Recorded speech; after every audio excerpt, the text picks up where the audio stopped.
Bonjour à tous, j'espère que vous allez bien. Bon alors aujourd'hui les amis, je m'apprête à vous montrer David Guiraud qui va détruire tout un plateau, voilà, tout simplement. Mais la vraie question n'est pas là. Et non, la vraie question c'est quel est le niveau des journalistes en face. Et je vous le dis, ils sont nuls. Voilà, bêtes. Mais bêtes à un point les amis, vous ne pouvez pas imaginer. Une belle équipe de bras cassés. Mais qu'est-ce que c'est que ce délire? Où est-ce que vous les recrutez sérieusement? Avec des mecs comme ça pour nous donner la direction, on fonce tout droit vers le scénario d'idiocratie. Cette forme de tambouille, en tout cas, qui vous ont fait confiance pour que vous vous entendiez, justement. Non mais voilà, il a dit 2 mots les amis, il m'énerve déjà. Pour parler des réunions et des décisions du NFP, il dit cette forme de tambouille. Mais mon ami, dis-nous directement pour qui t'as voté, voilà, mets ta carte sur ton torse. C'est dingue ça, ils sont pas censés être neutres nos journalistes. Vous avez signé un programme commun et vous n'arrivez pas à constituer cette équipe gouvernementale. Il y a la question de Matignon et maintenant il y a cette question du perchoir. Ça commence à faire beaucoup, non? Bah non, la question du perchoir, elle n'a pas été beaucoup évoquée avant, donc c'est pas vrai qu'il y a pas à l'avance là des énormes blocages. Je veux quand même rappeler une chose, c'est que dans 11 jours, on a les Jeux Olympiques, d'accord?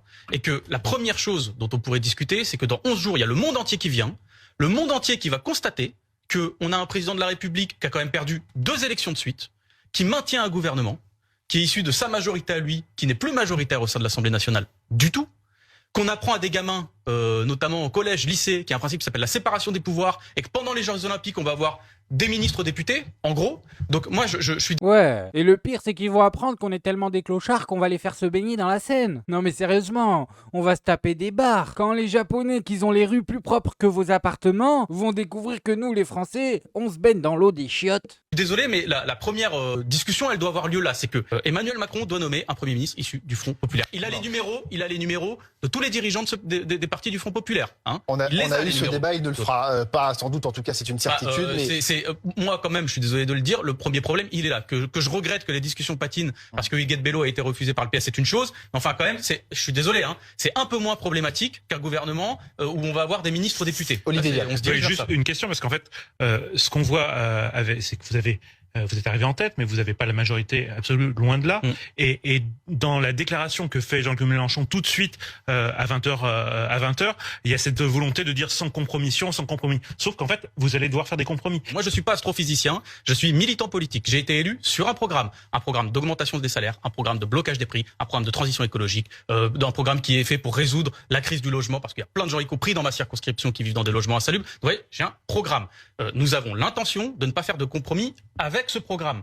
C'est aux autres groupes politiques, lorsqu'on mettra des sujets sur la table, je pense au logement, je pense au pouvoir d'achat, je pense au salaire, c'est aux autres groupes politiques d'expliquer aux Français pourquoi ils sont pas d'accord et pourquoi, s'ils ne sont tellement pas d'accord avec nous, qu'ils veulent faire tomber notre gouvernement. Mais nous, on a été élus sur un programme. Et vous parliez tout à l'heure de trahison de la parole des Français, bah moi je suis pas pour trahir cette parole-là. Non mais ce qui est dingue dans cette histoire les amis, c'est que l'autre barbu là, qui aime pas les barbus, quand il lui pose cette question, on sait très bien où il essaye de le faire glisser. Mais oui, vous êtes nuls, vous êtes incompétents, on vous voit venir à 100 km.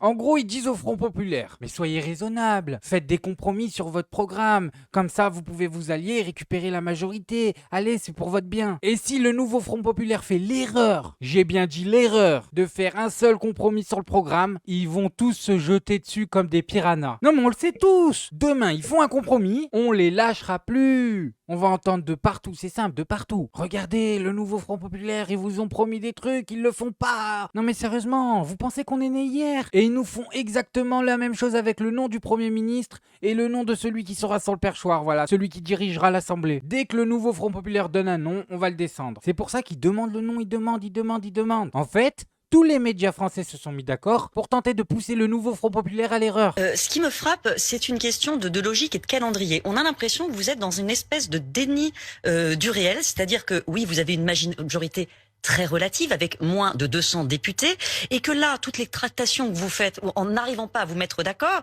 c'est pas parce que demain, si vous arrivez par miracle à vous mettre d'accord sur un nom, il vous restera tout le travail à faire avec les autres formations politiques pour trouver un programme commun et des points de convergence qui vous permettraient effectivement de gouverner et pas être renversé par une motion de censure en 48 heures. Donc, si vous voulez, là, j'ai l'impression que vous occupez le terrain, vous faites du bruit médiatique, c'est bien, c'est logique et c'est un coup politique politique. Mais au bout d'un moment, il y a un côté un petit peu puéril, c'est que ça ne résout rien. Même quand vous aurez un non, ça ne résoudra rien. Et on voit pas le début de commencement d'une main tendue vers les autres formations pour trouver un terrain d'entente pour effectivement construire une majorité que vous n'avez pas aujourd'hui et que vous n'aurez pas demain. Vos impressions ont plus l'air d'être des certitudes dans la manière dont... Mathématiquement, c'est... Mathématiquement, il y avait une majorité relative en 2022. Je vous ai pas entendu dire qu'Emmanuel Macron avait aucune chance de réussir. Voilà. Je vous ai pas entendu le dire. Pourquoi ce traitement de faveur différent avec le Front populaire? C'est une majorité relative dans les deux cas. Pourquoi est-ce que vous appliquez ce raisonnement sur nous, mais qu'en 2022, parce que vous ne laissez aucune porte ouverte programmatique. Ah oui, et Emmanuel Macron... Vous êtes complètement figé sur votre programme. Et c'était quoi la porte ouverte programmatique d'Emmanuel Macron? De fait, il a trouvé des majorités sur des textes. Ah bon? Sur le budget, par exemple? Combien? Par exemple, sur l'énergie, il a trouvé des budgets. Non, mais attendez. Ah, mais d'accord, je viens de comprendre. Avec elle, il y avait un petit indice. Elle s'est pointée habillée comme un clown. Mais c'est un sketch, les amis. Non, parce que moi, pendant une seconde, j'ai cru qu'elle était sérieuse. Elle rigole, en fait. Pouette, pouette, coin, coin, elle est là pour nous faire rire. Il n'y a pas d'autre explication. Elle vient de nous dire que Macron avait trouvé des majorités. Le spécialiste du 49-3, celui qui nous a fait découvrir le concept. Il est allé chercher les voix des Républicains. Et on n'est pas, c'est pas je suis député en commission des finances. Les budgets ont été votés avec des dizaines et des dizaines de 49.3. Il y a énormément de lois qui sont passées avec des 49.3. Vous trouvez que c'est une majorité? Non, madame. Mais c'est juste vous l'avez suffisamment critiqué pour ne pas le reproduire. Donc non, je constate juste que vous avez un double. Donc vous voulez le reproduire. Vous avez un double langage selon qui est en capacité de l'emporter. Je pense que parce que votre ligne éditoriale est de droite, vous ne voulez pas voir s'appliquer un programme de gauche. Mais je le respecte. Vous avez le droit. Mais non, je vous demande de m'expliquer comment et avec qui vous allez l'appliquer le programme. Mais vous n'êtes pas capable de nous l'expliquer. Je n'ai pas l'intention de gouverner avec la République en marche. Je n'ai pas l'intention de gouverner avec ceux qui ont cassé ce pays. Et je n'ai pas l'intention de comment est-ce que... Avec qui? Avec qui? Donne-nous un nom, trahi. Mais reculez, bonne de vautour. Y a pas de carcasse à manger ici. C'est David Guiraud. Arrêtez de jouer avec le feu. Vous allez vous brûler. Parce que quand Jean-Luc Mélenchon explique que ce sera le programme, rien que le programme, tout le programme, avec qui vous allez trouver justement ces voix qui vous manquent? Avec le Rassemblement national? La méthode. On arrive au gouvernement.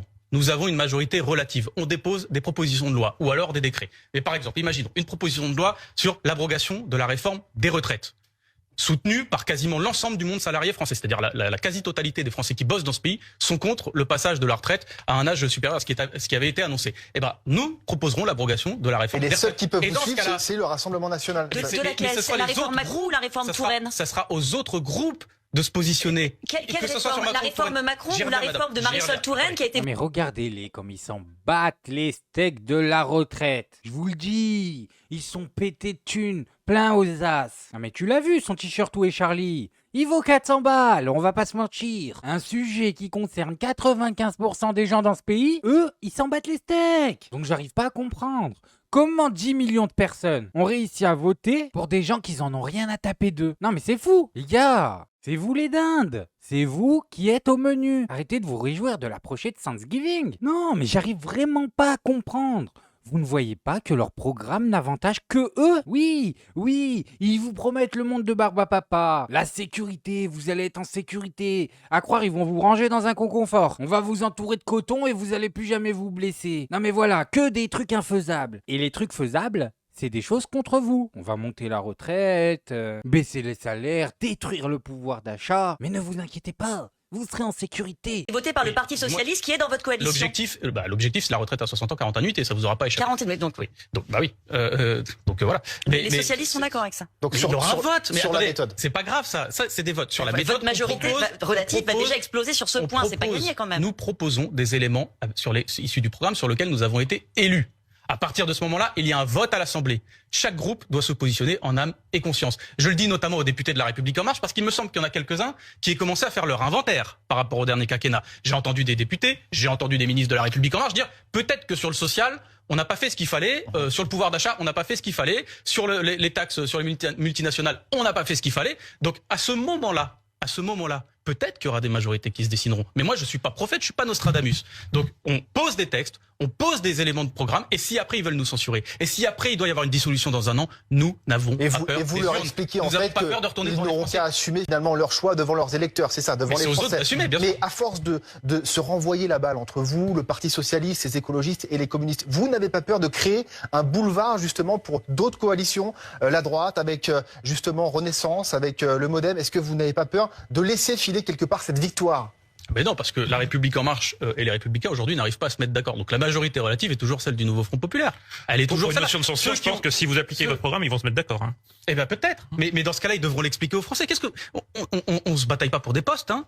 Je veux dire, s'il y a une censure, il y a une censure. Non mais c'est dingue ça. Papa Noël de Wish, il nous explique que si le Nouveau Front Populaire fait passer la retraite à 60 ans, c'est sûr à 100% ils vont se faire censurer. Voilà. Mais vous êtes vraiment des mangeurs d'excréments. Hein. C'est grave, hein. Faut que je le répète, hein. Vous n'êtes pas concernés par la retraite, alors fermez-la. Fermez-la définitivement. Oh, c'est pas possible ça. Vous gavez. Vous gavez. Laissez-nous tranquilles. Déjà, t'as commencé à 20 ans. T'as pas le droit de partir à 60. Mais c'est quoi ce délire? 64 ans, 65 ans, 67 ans? Pourquoi pas 70? Ouais, en fait, on va continuer à cotiser même quand on sera entre quatre planches. C'est ça que vous êtes en train de m'expliquer. Parce que je la connais, la musique. Toi, Papa Noël, tu prends ton magot tous les mois. Tu te réveilles à 9h, 10h du matin, t'es tranquille. 70 ans, tu seras sur la plage, les doigts de pied en éventail. Moi, c'est pas la même histoire. À 16 ans, j'étais déjà en train de porter comme un chameau. À 25 ans, j'avais déjà fait plus d'efforts que tu ne le feras dans toute ta vie. Mais tu me prends pour un idiot. J'ai une chance sur deux de pas les atteindre, les 64 ans. Laisse-moi tranquille. Mais du coup, l'objet de la censure, c'est,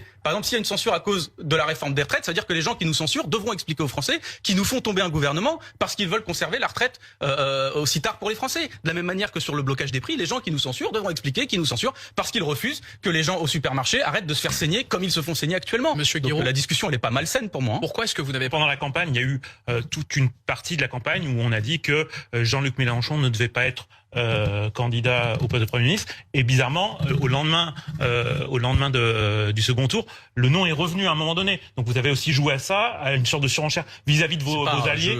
C'est un jeu. Non. Si vous avez, on a l'impression quand même que depuis le début que vous êtes dans une forme de surenchère et qu'en fait vous jouez aussi. Non, mon ami. On a l'impression depuis le début que vous n'avez rien du tout. Mais qu'est-ce que c'est que ça? T'es en train de nous raconter quoi là? Elle est où l'info? Ah, on avait dit qu'on mettrait pas Mélenchon et à un moment on a entendu le nom de Mélenchon. Mais t'es payé toi? Tu es payé? Non, parce qu'au bout d'un moment, faut se poser des questions. Quelle est ta fonction? Je sais pas, on a l'impression que tu bosses pas. La rue avec effectivement les mobilisations qui sont prévues le 18 juillet. Faut pas, c'est pas un jeu.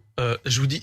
Pendant la on a un peu campagne, l'impression quand on voit la bataille des communiqués de presse. Mais parce qu'on a parfois des désaccords, mais c'est pas malsain dans une alliance d'avoir des désaccords. C'est juste que pendant une campagne, vous ne savez pas à l'issue de la campagne quel est le premier groupe politique de la coalition. Vous ne savez pas si la France Insoumise va avoir 100 députés ou 50, si le PS va garder 40 députés ou va doubler de nombre de députés, si les écolos vont garder le même nombre ou pas. Donc c'était des discussions très incantatoires. À 20h06, vous ne saviez pas non plus. Nous, on avait une position de principe de dire Jean-Luc Mélenchon. Moi, j'étais d'accord pour que Jean-Luc Mélenchon soit Premier ministre, et je le suis toujours d'ailleurs. Mais vous voyez, c'était des discussions qui étaient beaucoup moins clair que sans savoir combien on allait avoir de députés chaque groupe au sein de l'Assemblée nationale. Vous convenez vous-même que votre programme a été élaboré à la va-vite en quelques jours? Non. En 4 jours. Mais il n'a pas été élaboré à la va-vite. Ces mesures-là, elles font accord dans notre groupe parlementaire. Entre les deux tours, on a entendu de nombreux membres de votre majorité dire non mais rassurez-vous, ce programme il sera pas appliqué, il est pas très sérieux, c'est pas grave, ne regardez pas le programme. Qui a dit ça? De la folie. Bozo le clown qui revient à la charge. Elle est sérieuse, elle? Elle est en train d'inventer. Qu'est-ce que tu racontes? Personne n'a dit ça. Et je suis bien placé pour le savoir. Si quelqu'un l'aurait dit, je l'aurais vu passer, c'est sûr. Il y en a plusieurs, et notamment tous ceux qui se sont désistés en votre faveur. Vous n'avez pas un nom là parce que notamment c'est bizarre. Qui a dit? Dans les rangs du Parti socialiste, on nous a bien répété que le programme, c'était pas là-dessus qu'il fallait se focaliser. Il était mal fait. Et d'ailleurs... Attendez, qui a dit que le programme était mal fait, madame? Mais va te cacher, on t'a grillé. Y a personne. C'est simple. Elle nous dit dans le Parti socialiste, mais tu peux aller plus loin. Hein. Même ceux qui se sont fait jeter du Front populaire, ils ont pas dit ça. C'est bien pour une journaliste d'avoir des sources parce que. Écoutez, on va reprendre les émissions de télévision entre deux tours. Oui, reprenez-les avec plaisir. Et tous revenez ceux me qui voir se sont quand vous aurez- désistés en votre faveur l'ont martelé sur tous les plateaux de télévision. Et est-ce que revenez avec des sources un peu plus solides aujourd'hui, est-ce que les divergences qu'on voit aujourd'hui ne traduisent pas ces incohérences et ces incompatibilités de programme? D'abord, revenez avec des sources un peu solides et des citations un peu solides. Ensuite, non, parce que au sein de l'Assemblée nationale, pendant plusieurs années, il sait très bien que tout le monde a dit, c'est très malhonnête. Non, je ne sais pas très bien. On va avancer. Il faut qu'on avance. Répondez. Non mais c'est pas de la folie, honnêtement. Elle arrive à nous dire c'est très malhonnête ce que vous faites, sans donner aucun nom. Et pendant que son collègue il la sauve en disant bon on va avancer. C'est fou. Parce que ces gens-là ont réussi à convaincre d'autres personnes alors qu'ils les prennent vraiment pour des dindons. Non mais je veux dire là, ça se voit qu'elle ment, ça se voit qu'elle est malhonnête. Et elle ose inverser la situation en disant que c'est David Guiraud qui est malhonnête. Non, mais j'arriverai jamais à comprendre comment vous pouvez suivre ces personnes-là. Ensuite, on va passer au parce que on dissèque mon cerveau. Allez-y, allez-y. Bon, vous voulez voir, allez-y. Vous pouvez y aller, hein, ça va pas être très long. Depuis des années, nous bataillons ensemble à l'Assemblée nationale. Par exemple, sur la réforme des retraites. Non, c'est pas un programme qui est fait à la va-vite, parce qu'on sait très bien, on connaissait un peu les positionnements de chacun. Vous avez parlé de la loi de Touraine, donc ça fait partie des discussions. Mais on connaît les discussions de chacun. On sait. Donc François Hollande, qui est le membre de votre coalition, il est d'accord pour laminer la réforme que lui a portée. C'est François Hollande qui a porté la retraite à 43 annuités. C'est lui. D'accord. Bon. Le programme du nouveau Front populaire n'est pas de la réforme des retraites de Hollande. C'est pas vrai. Donc arrêtez d'essayer de rendre l'esprit des gens confus. J'ai bien compris que là. Vous dites, merci. Là, vous vous comportez plus comme une opposante politique que comme une journaliste. On avance un petit peu sur d'autres sujets. Peut-être juste très rapidement, Oui. c'est quoi la prochaine étape pour que vous retourniez autour de la table avec les autres forces politiques du nouveau Front populaire? Il y a personne n'a claqué la porte. Hein. Là, les discussions vont avoir lieu parce qu'on n'a que 3 jours pour trouver une candidature unique pour la présidence de l'Assemblée nationale. Je rappelle que contrairement aux dissolutions de gouvernement, contrairement aux membres de l'exécutif, la présidence de l'Assemblée nationale, c'est quelque chose qui risque de rester 1 an. Et c'est du solide, c'est du concret. On a 3 jours. Faut qu'on avance. On a des discussions à avoir. Et je pense qu'on n'a pas le droit d'échouer. En tout cas, je vous donne mon avis. On n'a pas le droit d'échouer sur ces discussions. Bon, vous avez bien vu, je vous avais pas menti. David Guiraud a détruit tout le plateau. Comme d'habitude. Et comme d'habitude aussi, on sait ce qui va se passer. En face, ils vont nier la réalité. Voilà, à savoir que David Guiraud a un discours construit et logique. Hein. Ils vont le nier. Voilà, eux, quand ils voient ces images, je sais pas ce qu'ils voient. Bref, moi, c'est tout ce que je voulais vous montrer maintenant. Faites-vous votre avis tout seul. Faites attention à vous. Faites attention à ce que vous regardez. Likez, abonnez-vous. Et n'oubliez pas, le petit com qui fait plaisir. Tu es tout gris et tout petit, petit poney. Petit poney. Tu gambades dans les prés sans te